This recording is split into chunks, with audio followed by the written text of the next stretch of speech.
It is so hard to make friends after college. It's hard to find a group of people that's going to commit to hang out together and to commit to be actually vulnerable and go deep and not just be surface level, drinking beer, hanging out. But if you pursue it enough, you'll find the people, and those are the people that you end up anchoring to.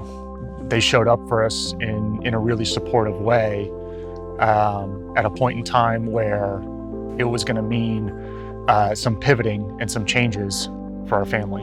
But really jumping into marriage, there was a lot going on financially at the time. I was in a new role. Cristin was in law school. What we thought was going to be, $60,000 in debt based on tuition was well over $100,000 coming out of it. And we're looking at how are we going to actually pay this thing down so we can reach some goals that we have for our family. Fast forward a couple years from there, Cristin's a practicing lawyer, doing well, and the need or the desire for some kind of change sparked a new chapter where she took a role with a nonprofit, fairly noticeable pay cut. And that's, I think, where our community really first started to build into us. Like, we went to our community first and asked, what would you do?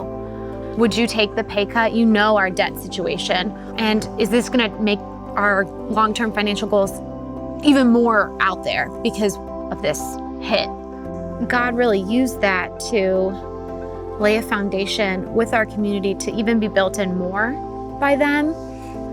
Rallied around us around our miscarriage, encouraged us to continue to save and pay off our debt, found new ways to pay it off, debt from credit cards and cars and law school. And so we just started slowly tackling it, but not allowing our debt to keep us back from hearing God's voice and from doing what God wanted us to do. We really felt like God wanted us to buy a house.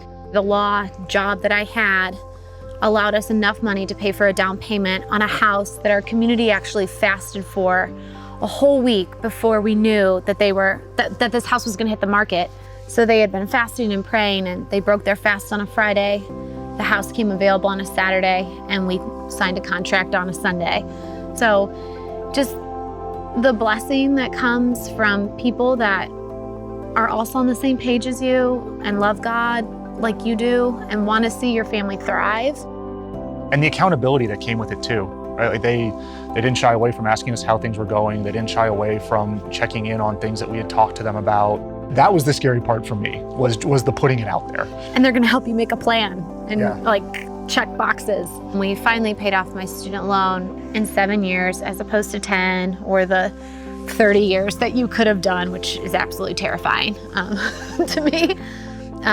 And he allowed us to get pregnant right before we were about to start fertility treatments. So we're really praying about what does it look like now to give large sums away. It's all God's, and he wants every single part of it. He wants our fertility, he wants our home, he wants our cars, our careers, our marriage. The community that he put us in at a point in time where I didn't even know what I wanted spiritually and where I was, but it's been really, really cool to see how God has actually worked in our past, whether we caught it in the moment or not.